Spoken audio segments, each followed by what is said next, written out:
మన టాలీవుడ్లో మంచి మంచి సినిమాలు వచ్చి చాలా పెద్ద హిట్లు అయ్యాయి. కానీ ఇప్పుడు మనం మాట్లాడుకునే టాపిక్ క్లైమాక్స్లో వచ్చే ది బెస్ట్ ట్విస్ట్ల గురించి. అంటే అందులో ఒక 10 సినిమాల గురించి మనం ఈ వీడియోలో డిస్కస్ చేద్దాం. నంబర్ 1 రంగస్థలం. రంగస్థలం మూవీలో క్లైమాక్స్లో చిట్టిబాబు దక్షిణామూర్తి ఇంటికి వెళ్తాడు. అంత కష్టపడి చిట్టిబాబు అతను బ్రతికిస్తే ఏదో హక్ చేసుకొని మాట్లాడతారు అనుకుంటే అప్పుడు అర్థమవుతుంది ట్విస్ట్.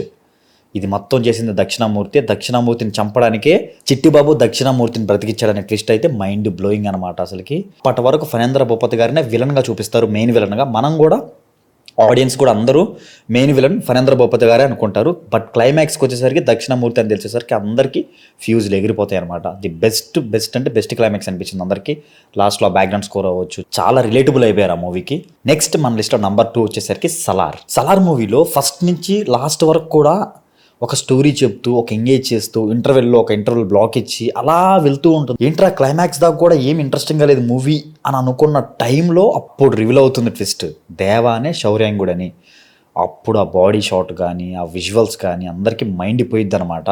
అంటే అప్పటి వరకు ఒక దేవా క్యారెక్టరే చూస్తుంటారు, అతను ఒక్కసారిగా శౌర్యాంగుడు అనేసరికి జనాలకి ఫ్యూజులు ఎగిరిపోయింది అనమాట. నెక్స్ట్ నంబర్ 3 మన లిస్ట్లో వచ్చేసరికి కల్కి మూవీలో ఫస్ట్ నుంచి భైరవుడు క్యారెక్టర్ని అలా చూపించుకుంటూ వెళ్తూ, ఏదైతే ఆ కల్కి వరల్డ్ని అలా ఎస్టాబ్లిష్ చేసుకుంటూ వెళ్తూ ఉంటారు, అలా ఎంగేజ్ అవుతూ వెళ్తాం. ఇంటర్వెల్లో చిన్న బ్లాక్ ఇస్తారు, బట్ అక్కడికి ఆడియన్స్కి అర్థం కాదు ఏంటి భైరవుడు క్యారెక్టర్ అనేది.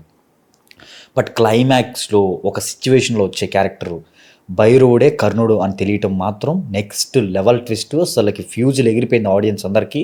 థియేటర్లో అప్పటి వరకు సైలెంట్గా చూసిన ఆడియన్స్ కూడా అక్కడ విజువల్కి ఆ క్యారెక్టర్కి నెక్స్ట్ లెవెల్లో విజిల్ చేయడం అనేది రీసెంట్ టైమ్స్లో చాలా బెస్ట్ థియేటర్కల్ ఎక్స్పీరియన్స్ ఇచ్చిన మూవీ కల్కి. నంబర్ 4 మన లిస్ట్లో వచ్చేసరికి పోకిరి. సో పోకిరి సినిమాలో మహేష్ బాబు గారి క్యారెక్టర్ని అలా పోకిరిలాగే చూపిస్తారు, ఒక ఖాళీగా తిరిగే వ్యక్తిలాగా అలా చూపిస్తారు.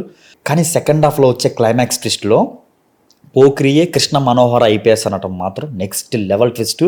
అప్పటిదాకున్న ఎమోషన్ ఒకటి, దాని తర్వాత ఉండే ఎమోషన్ ఇంకొకటి అనమాట. సో ఎప్పుడు మూవీ గురించి మాట్లాడుకుంటున్నా కూడా Pokiri range twist, Pokiri level twist అని ప్రతిసారి పోకిరినే తలుచుకుంటాం మనం. అంటే ఆ రేంజ్ ట్విస్ట్ ఇచ్చారు పోకిరిలో, ద బెస్ట్ ట్విస్ట్ అని చెప్పుకోవచ్చు అప్పటికి కూడా ఇప్పటికి. అండ్ నంబర్ 5 మన లిస్ట్లో వచ్చేసరికి బాహుబలి ది బిగినింగ్లో కట్టప్ప బాహుబలిని చంపడం అనేది చాలా మైండ్ బ్లోయింగ్ ట్విస్ట్ అనమాట. అంటే అంత మంచిగా ఉండే కట్టప్ప బాహుబలిని చంపడం అనేది జనాలందరికీ ఫ్యూజులు ఎగిరిపోయింది. ఆ ట్విస్ట్ కోసం 2 సంవత్సరాలు జనాలు వెయిట్ చేసి మరీ బాహుబలి 2 చూసి చాలా పెద్ద హిట్ చేశారు.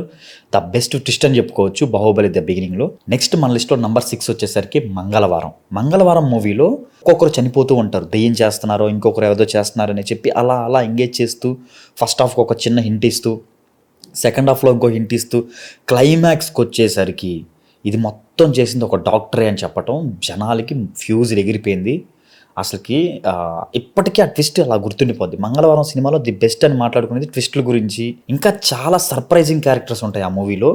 సో మీరు చూడకుండా ఉంటే తప్పకుండా మంగళవారం మూవీ చూడండి, చాలా బాగుంటుంది. నంబర్ 7 మన లిస్ట్లో వచ్చేసరికి విరూపాక్ష మూవీలో సో ఆ ఊర్లో ఒక్కొక్కరు మాయమైపోతూ ఉంటారు. మనం ఏమనుకుంటాం, దయ్యం చంపుతుంది లేకపోతే ఏదో జరుగుతుంది, ఆ ఊర్లో ఏదో దయ్యం ఉంది, అలా ఫీలింగ్స్ వస్తూ ఉంటాయి. ఫస్ట్ హాఫ్లో హింట్ ఇస్తూ ఉంటారు, అట్లా సెకండ్ హాఫ్లో అలా ఎంగేజ్ చేస్తూ వెళ్తే క్లైమాక్స్కి వచ్చేసరికి ఇది మొత్తం చేసింది నందినినే అని ట్విస్ట్ మాత్రం మైండ్ బ్లోయింగ్ అనమాట. ఫస్ట్ టైం థియేటర్లో కూర్చొని చూస్తున్న ప్రతి ఆడియన్కి మైండ్ ఎగిరిపోయింది అనమాట ఆ ట్విస్టులు చూసి. So the next level twist అనమాట విరూపాక్ష మూవీలో అది. నంబర్ 8 మన లిస్ట్లో వచ్చేసరికి ఆ మూవీలో రకరకాల క్యారెక్టర్లు, రకరకాల స్టోరీలు చూపిస్తూ వస్తూ ఉంటారు. సో మనం ఏమనుకుంటాం, చూసేవాళ్ళం ఇన్ని క్యారెక్టర్స్ ఇన్ని స్టోరీస్ కలిపి ఈ మూవీలో చూపిస్తున్నారేమో అనుకుంటాం. కానీ క్లైమాక్స్కి వచ్చేసరికి అన్ని క్యారెక్టర్స్, ఆ అన్ని స్టోరీ కాజల్ది అని తెలియటం మాత్రం నెక్స్ట్ లెవెల్ ట్విస్ట్ అనమాట. ద మైండ్ బ్లోయింగ్ ట్విస్ట్ అనమాట. చాలా బాగుంటుంది, ఎంగేజింగ్ ఉంటుంది సినిమా. ద క్లైమాక్స్కి వచ్చేసరికి మనకి వేరే ఊహ వెళ్ళిపోద్ది ఆ సినిమా చూసిన తర్వాత. నంబర్ 9 మన లిస్ట్లో వచ్చేసరికి కేర్ ఆఫ్ కంచర్పాలెం కూడా ఆ మూవీ లాగే కొన్ని క్యారెక్టర్స్, కొన్ని స్టోరీస్ డిఫరెంట్గా చూపిస్తూ రియాలిటీలో వస్తూ ఉంటారు. క్లైమాక్స్కి వచ్చేసరికి ఆ స్టోరీస్ మొత్తం రాజుదే అని తెలియటం మాత్రం నిజం చెప్తున్నా, ఇప్పటికీ ఆ ట్విస్ట్ నాకు మైండ్లో అలాగే ఉంటుంది. అప్పటి వరకు డిఫరెంట్ స్టోరీస్ చూసుకుంటూ వచ్చి ఇది మొత్తం రాజుదే స్టోరీ అనగానే నాకు అసలుకి ఇంకొకసారి ఆ జరిగింది మొత్తం రివైండ్ చేసుకుంటూ వస్తాం అనమాట. సో అంత మంచి ట్విస్ట్, అంత మంచి మూవీ అనమాట అది. నెక్స్ట్ మన లిస్ట్లో నంబర్ 10 వచ్చేసరికి కా మూవీలో కిరణ్ అబ్బవరం ఒక రూమ్లో బంధించినట్టు, ఒక డార్క్ రూమ్లో బంధించినట్టు చూపిస్తూ ఉంటారు. అప్పటి వరకు స్టోరీ విలేజ్లో ఇవి చూపిస్తూ ఆ రూమ్లో బంధించి ఏదో హింసిస్తున్నట్టు చూపిస్తూ వస్తారనమాట.